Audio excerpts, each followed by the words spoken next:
Hello mamas, Laura here, and today we are chatting about managing the mental load of motherhood. Enjoy!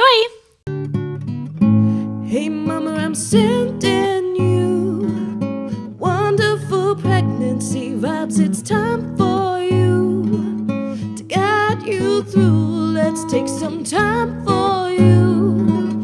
It's Pregnancy with Physio Laura. Hello mamas, and welcome back to the Pregnancy with Physio Laura podcast. Today we are kicking off with the final episode in this Matrescence series, chatting all about managing the mental load of motherhood. Today's episode was actually intended to be exclusively for Pregnancy Posse members only, but I just felt like these topics were too important to not share with every listener out there. So I have included some of the exclusive Posse content in today's episode as we discuss things like self-connection and finding what truly lights you up, advice for managing heightened emotions and hormonal fluctuations after birth, and advice for women who don't feel maternal or instantly connected to their baby. Now, this is episode 5 of the 5-part Matrescence series with the wonderful Nikki McCahon, our beautiful Matrescence educator. So make sure you go back and listen to the first 4 episodes if you haven't already, as we do discuss exactly what Matrescence is, the different physical, social, emotional, and biological changes that occur, the best ways to help prepare yourself for the postpartum period, and why the current bounce back culture is not helpful. There are so many amazing podcast series in the pipeline, so if you haven't already, be sure to subscribe to the Pregnancy with Physio Laura podcast so that you never miss an episode. And don't forget, we have a bonus 6th episode exclusively available to members inside the Pregnancy Posse, where Nikki answers more member questions around managing stress and anxiety, adjusting to a change in relationship with your partner after birth, and how we can lean more into our feminine energy to help bring more peace, calm, and balance into our motherhood journey. Now, this entire podcast series and all our other podcast series, along with our exclusive member-only content, is all live right now inside the Pregnancy Posse. So if you'd love to access all the bonus content and listen to or watch this entire podcast series right now, rather than waiting for future episodes to come out, then please do go check out the Pregnancy Posse. I have taken my years of experience helping pregnant and postnatal women as a women's health physiotherapist and turned it into an easy to understand online program. So when you join the Pregnancy Posse, I will guide you week by week through your pregnancy with safe weekly workouts tailored to your specific week of pregnancy. I also do a weekly Q&A session where I answer every single question from my wonderful Posse members so that you can avoid the dreaded Googling. And there is also a lovely community forum where Posse members all support each other, along with an extensive resources library which helps to educate you on all topics related to pregnancy, birth, and the postpartum period. I would love to help you have a healthy, active, pain-free pregnancy. So just head over to thepregnancyposse.com to see what the Pregnancy Posse is all about and to trial it for 7 days. Now, let's get into the final episode, episode 5 of our 5-part Matrescence series. You're going to love today's chat with Nikki as we discuss mental health, self-connection, managing heightened emotions, and navigating not feeling maternal. Enjoy! I'm going to go through the questions that the Pregnancy Posse members have submitted. So let's start with, do you need a break or anything, Nikki? No, all good. All good.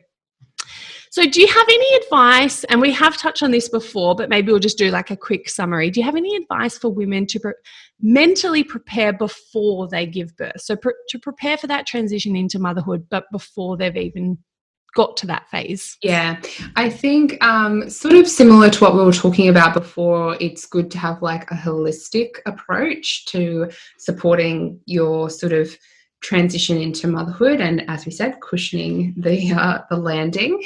So I think thinking about it from more of a holistic perspective, like food, health, support, preparing our relationships, thinking about maybe do we need to, if we look at our support systems, are there any holes that we could, potentially fill? Maybe if we're sort of new to the area, are there any groups we could join? Are there any things we could do to make sure we've got a good support network around us? So I think thinking about it like that is really important. Mentally preparing, I think it's good, like we said, to start thinking about who we are in terms of, or things that we enjoy outside of work and outside of maybe, physical appearance or things like that, like what makes us, what lights us up and gives us joy.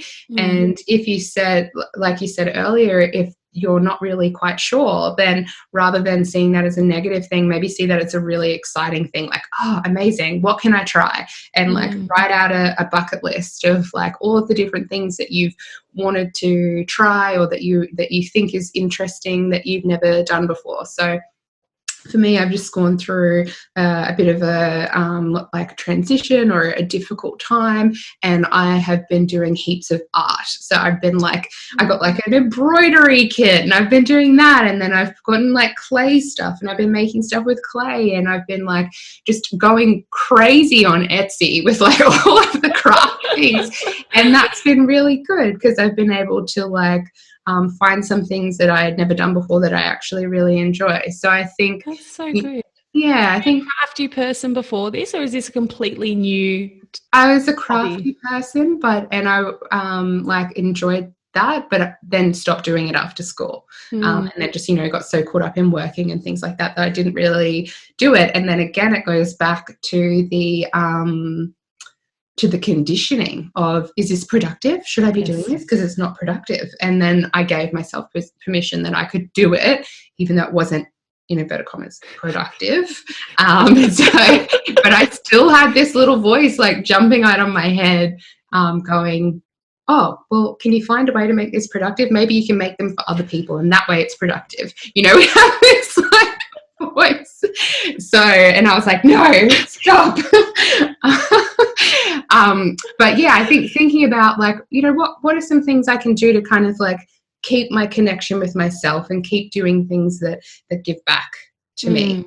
Yeah. And I think, recognizing that it is an initiation, we don't exactly know how we're going to progress through it, but having those baseline support. So, making sure we've got a good support network, prepping our friends that we're going through this experience, maybe looking and seeing, is there a psychologist in the area that I'd be happy to like go and see, or that I can trust? Do I have a good GP? Like all of those sorts of things mean that we don't know exactly what the experience is going to be like for us, but we've got this solid kind of foundation of support so that no matter what happens, we know that we're held by it. Do you know what I mean? Does that make sense? So much sense.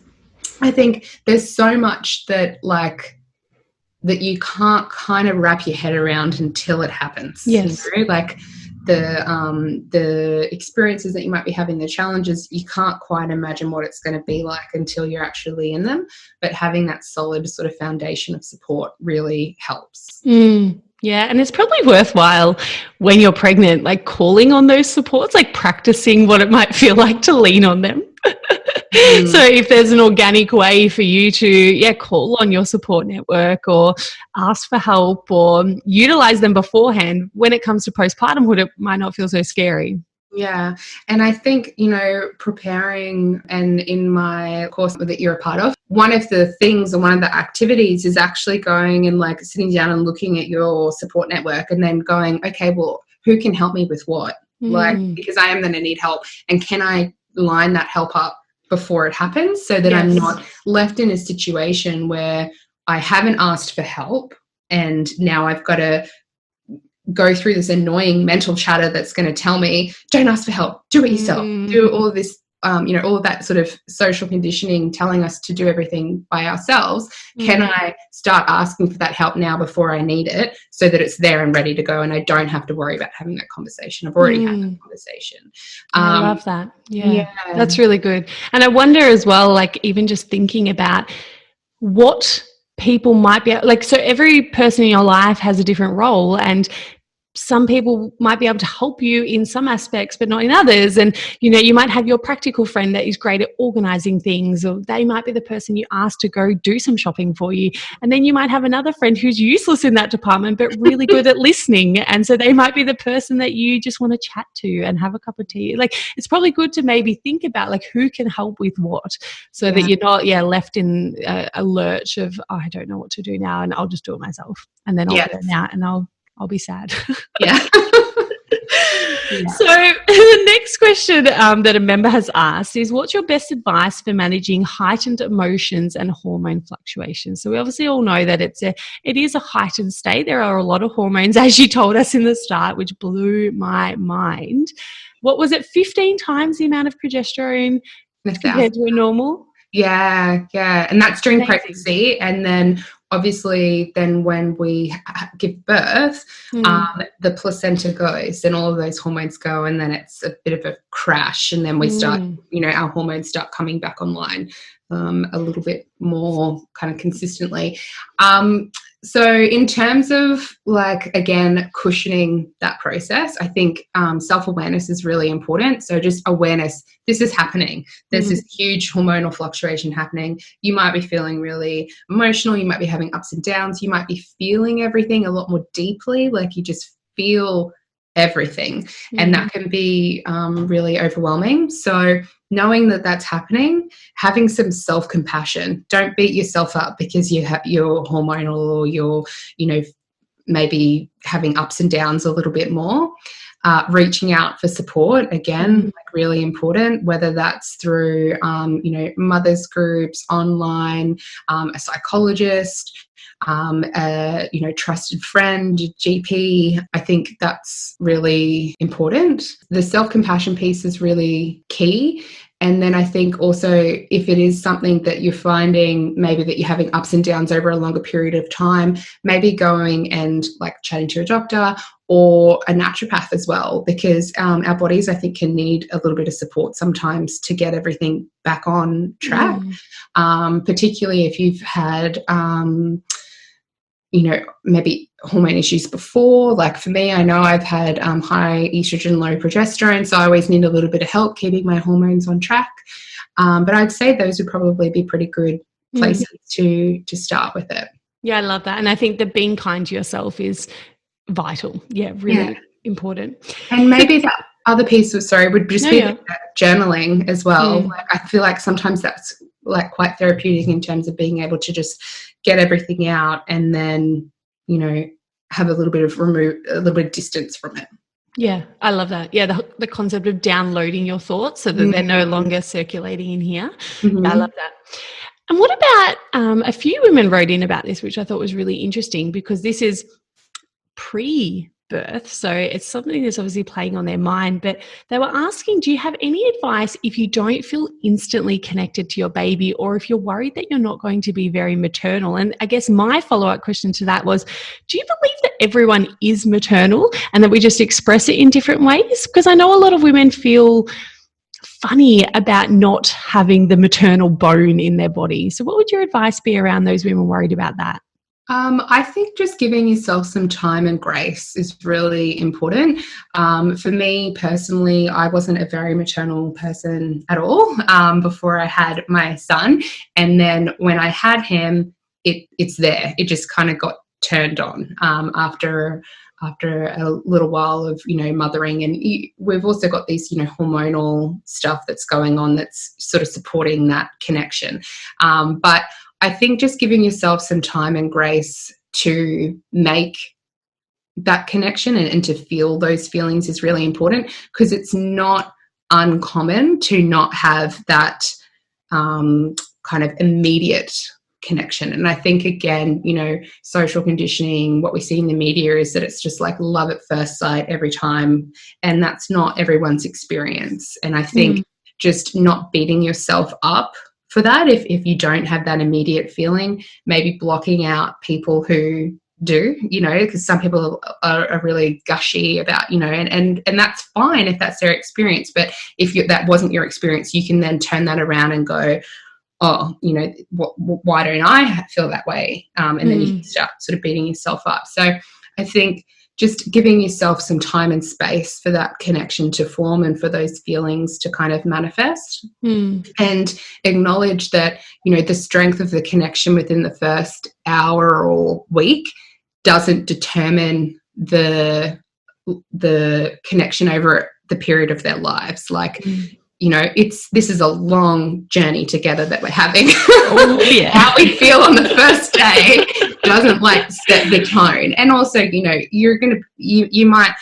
there's so many variables, you know, with that experience. I know for me, I was just so tired and exhausted from birth that I was, you know, just overwhelmed with just that process. So just give yourself some time and grace, and surround yourself with stories and support from other people. There's a really great episode on my podcast with Jamila Rizvi, who had the same experience. She didn't immediately bond, and she talks really frankly about it. And I think that is really important, because as we just sort of talked about, you get this one version of the story that's immediate connection or nothing. Yes. And that's not everyone's case. There's also some really good resources on the Centre of Perinatal Excellence, COPE's website, about bonding with your baby, in terms of, you know, what to expect and what that can be like, that it's not always an immediate thing. And then if you do find that it's sort of ongoing, then I think it's always really good. I feel like everyone should get free psychology after they have a baby and with, you know, being a mother.